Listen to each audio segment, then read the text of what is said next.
Buenas noches. El tema a tratar es sobre la evolución histórica del entrenamiento deportivo, adaptación, principios y componentes.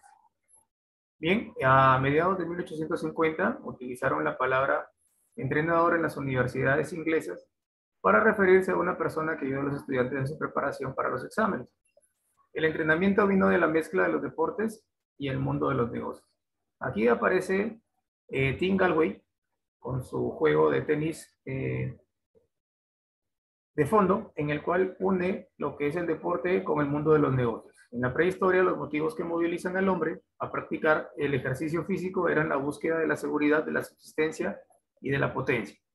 Aquí lo podían realizar, desarrollaban todas sus destrezas, una para sobrevivir y otra para poder alimentarse y vivir en el medio que los rodeaba.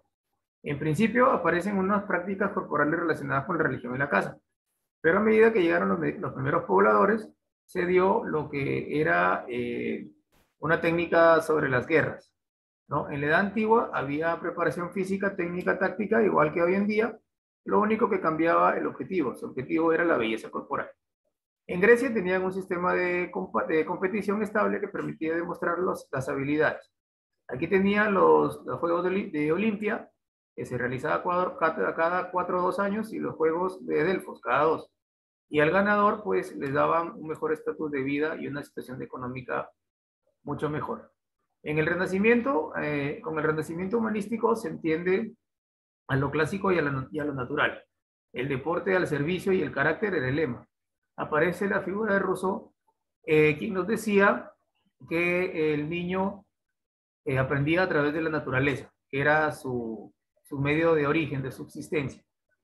Bien, en la edad moderna, de 1900 a 1920, no había concepto del entrenamiento. Existían en Inglaterra competiciones de apuestas, como por ejemplo de ir desde Oxford a Londres. El que llegaba más rápido, pues originalmente era el ganador. Esto lo organizaba la burguesía. No había entrenamiento, solo Morphy decía que un entrenamiento de 8 a 10 semanas bastaba para competir. Pero en 1916 surge el primer libro de Cotto, donde nos dice que el entrenamiento se dividía en 3 fases, que era la general, preparatorio y específico. En el periodo de sistematización, dice que al reunir datos dispersos, los entrenadores le dan un sentido de trabajo planificado. Así aumentó el volumen de trabajo de entrenamiento significativamente y los mejores deportistas dividían el entrenamiento en 2 etapas. Se le dio mucha importancia a la técnica de la ejecución. Las 2 etapas venían a ser la velocidad del juego y también el juego y el descanso. Se le dio mucha importancia aquí al descanso. Por ejemplo, entrenaban 5 días y descansaban 2. Las 3 divisiones de Datin, Datin en su libro Principios de la Planificación General del Entrenamiento Deportivo, afirma que lo más importante es que tiene que haber especialización deportiva en los atletas. Por ejemplo, se divide en 3 partes también. La preparación, la competición y la transición. En el periodo de 1940 a 1950 aparece Tony Net, quien ordena todos los sistemas existentes del entrenamiento deportivo, y Mijail Iloy, quien hace conocer por primera vez la planificación del entrenamiento, ¿no? Aquí, bueno, fraccionan el entrenamiento y hacen que no se repita en cada persona, lo individualizan. En el periodo del 50 al 60, Osolín nos dice que el atleta debe ser preparado con una preparación multilateral. En primer momento, solo el factor rendimiento físico, luego solo ejercicios que mejoren su imagen para competir. Aquí lo iniciaban desde la casa, cuando hacían trabajos bastante rudimentarios, y luego lo iban perfeccionando a medida que pasaba el tiempo. En el periodo del 60 al 70 se diseñó el entrenamiento interval training, que es el intervalo de trabajar y descansar. Con este entrenamiento se descubre el concepto pausa útil. También se aumentó mucho el volumen de entrenamiento. Se debatió sobre qué mejor entrenamiento sobre cuál es el mejor entrenamiento, si el continuo o con intervalos, llegándose a la conclusión de que hay que combinar los 2 métodos. Y aquí se decía que cuando se trabajaba en exceso y al momento de descansar no se perdía el tiempo, sino al contrario se ganaban situaciones extras donde el cuerpo recuperaba energía y podía desarrollarse de la mejor manera. La evolución del entrenamiento en el año 80 dice que el primer momento a tener en cuenta es la parte técnica, en segundo la cualidad física, posteriormente llevar al atleta al máximo volumen de entrenamiento, Y por último, profundizar la parte psicológica del deportista. Aquí ya van haciendo básicamente los principios o los componentes del entrenamiento deportivo. Es un bosquejo. Los objetivos eran formular principios, normas y o leyes para un determinado sujeto, ¿no? O pruebas que ayuden a resolver los problemas del entrenamiento. Y la construcción del plan de entrenamiento, es decir, confeccionar las tareas que deben realizar el deportista para mejorar de acuerdo a la competencia en la que va a postular. ¿Cuáles son los contenidos de la teoría del entrenamiento? Bueno, planteamos un sistema que integra el entrenamiento y la competición, tanto a nivel de alto rendimiento como a nivel de bajo rendimiento. Plantear estructuras del entrenamiento, que es la forma de llevar a cabo el entrenamiento, y plantear un sistema de control del entrenamiento. Bien, esta organización en lo que es la teoría del entrenamiento no es más el conjunto de actividades físicas que va a realizar el ser humano para poder organizarse y poder desarrollar de la mejor manera su actividad física o su entrenamiento deportivo en este caso. Los principios son la adaptación a la supercompensación, que es el fenómeno por el cual el cuerpo se adapta a los procesos de cambio de una persona y mejora durante los tiempos de descanso. Es utilizado a menudo en deportes de fuerza y resistencia para mostrar la importancia de las fases de descanso. Aquí es importante que el deportista, después de la actividad o los ejercicios que realiza, en su tiempo de descanso aparece lo que es la supercompensación, que es donde básicamente va a recuperar la energía que ha dado en el primer proceso, ¿no? Donde se va a adaptar al esfuerzo físico que está realizando. El segundo principio es la progresividad, que es el proceso de aumentar la intensidad, duración, frecuencia o la cantidad de actividad o ejercicio para que el cuerpo se adapte a un patrón de actividad determinado. Es importante tener en cuenta que las cargas de entrenamiento deben tener directa relación con el nivel de rendimiento del deportista.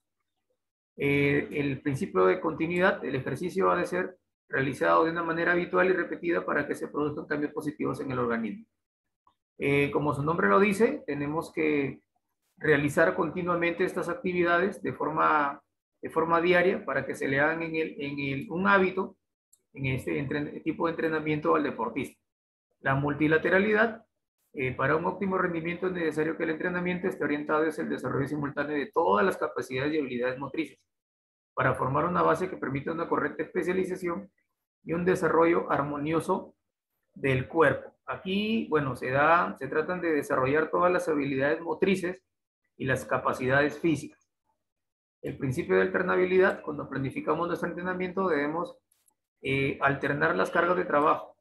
Tenemos que saber combinar nuestras distintas cualidades físicas respetando nuestro periodo de recuperación. Bueno, el cuerpo necesita recuperarse del cansancio y para eso es importante resaltar que se necesita el descanso físico, el descanso luego de la actividad física. La variabilidad de este principio hace referencia a la necesidad de aplicar constantemente estímulos diferentes y variados durante el entrenamiento para conseguir el máximo rendimiento. Como su nombre lo dice, debemos variar de tipo de ejercicios para no saturar al individuo en un solo ejercicio y que no se le vuelva monótono ni se aburra de la práctica del entrenamiento. La individualización, bueno, según este principio de la individualidad, cada persona debe seguir un entrenamiento adaptado, no adaptarse a un entrenamiento común. Cada persona es un ser diferente, único, y en el cual cada uno necesita un tipo de entrenamiento. No todos pueden llevar un entrenamiento homogéneo porque somos personas distintas. La especificidad o especialización es un entrenamiento intenso enfocado en un solo deporte con la exclusión de la participación en otros deportes. El objetivo de la especialización es maximizar el potencial de éxito atlético a través de la práctica y la competencia deliberada. Aquí es cuando, por ejemplo, un deportista o un joven se centra a lo que es un solo deporte, por ejemplo, que va a practicar el fútbol. Tiene que aprender las técnicas del pase, dominio de balón y cosas así. Si se va a dedicar al vóley, en el caso de mayormente las niñas, porque ahora es un deporte que lo pueden hacer hombres y mujeres, tiene que saber las técnicas de saque, de bloqueo, de voleo, tienen que saber el punto de la recepción y todo lo demás. Si van a hacer el básquet, puntos específicos de lo que es el pase, de dominio de balón, de poder encestar o hacer el punto en un aro, ¿no? Entonces, eso es básicamente el principio último, ¿no? Vamos a los componentes. Y los componentes nos dicen que para lograr el mejor aprovechamiento de todo el conjunto de medios que a la elevación del rendimiento deportivo del atleta y alcance logros deportivos, la preparación del deportista se divide en 5 componentes. El primero es la preparación física. Es uno de los componentes del entrenamiento deportivo que se centra en el desarrollo de las cualidades motrices, fuerza, rapidez, resistencia, flexibilidad y capacidad coordinativa. Se subdivide en general y especial.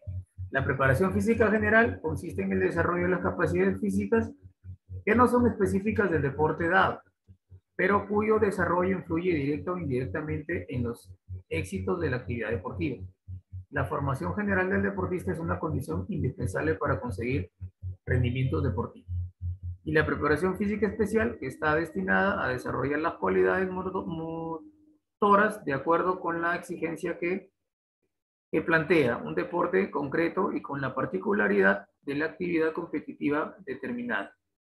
Bien, está orientado a fortalecer los órganos y sistemas del cuerpo humano para que se vayan desarrollando poco a poco en todos los deportes, primero en general, una preparación física en general, donde pueda soportar todo tipo de cargas para luego pasar al deporte en sí que va a practicar. La preparación técnica, bueno, se entiende como la enseñanza de las acciones y movimientos para librar la lucha deportiva realizada en las competencias o que sirve de medio para el entrenamiento. Es parte del proceso dirigido a lo que es la obtención de las destrezas motrices propias de una modalidad deportiva seleccionada al perfeccionamiento de ella. La preparación táctica consiste en la adquisición de conocimientos teóricos y su dominio en la práctica con relación al deporte practicado. Se incluye también la elaboración de los procedimientos más racionales de conducción de las competencias y confección de planes teniendo en cuenta a un contrario concreto. Bueno, aquí precisamos las tácticas, aquí tenemos que conocer al oponente para poder ver sus fortalezas, sus debilidades y saber por dónde vamos a atacar. Por eso nos habla de un conjunto de funciones o de una preparación táctica, de donde vamos a tratar de ganar, ya sea un partido, ya sea una lucha, ya sea lo que tal, al adversario que tengamos al frente, ¿no? La preparación psicológica, bueno, la eficacia de este trabajo educativo depende mucho de las cualidades personales del entrenador, la honestidad, la equidad, la intransigencia, la calidad profesional. Debe ser lo suficientemente perspicaz para llegar con tacto y delicadeza a un buen conocimiento de los atletas. Aquí se busca mucho que tengan una buena vida profesional y una buena vida social, ¿no? Y que su cabeza esté centrada en lo que es el objetivo final de lo que es el entrenamiento. En la preparación teórica, bueno, forma parte de la preparación intelectual del deportista, ¿no? Debe conocer, orientarse en los medios y métodos para la educación de las capacidades biomotoras, conocer los periodos de entrenamiento, planificación y contenidos, conocer el papel de las competencias deportivas y sus variantes, preparación directa y entrenamiento diario. Se requiere estudiar mucho lo que es la literatura de la teoría deportiva, ¿no? Y lo que es y también sería bueno preparar unos encuentros con otros deportistas para que vayan uniendo conocimitos, criterios y se vayan alimentando y hablen el mismo idioma a la hora que están realizando un entrenamiento deportivo. Muy bien, ese es el trabajo del día de hoy. Muchas gracias, profesor. Espero esté bien. Buenas noches.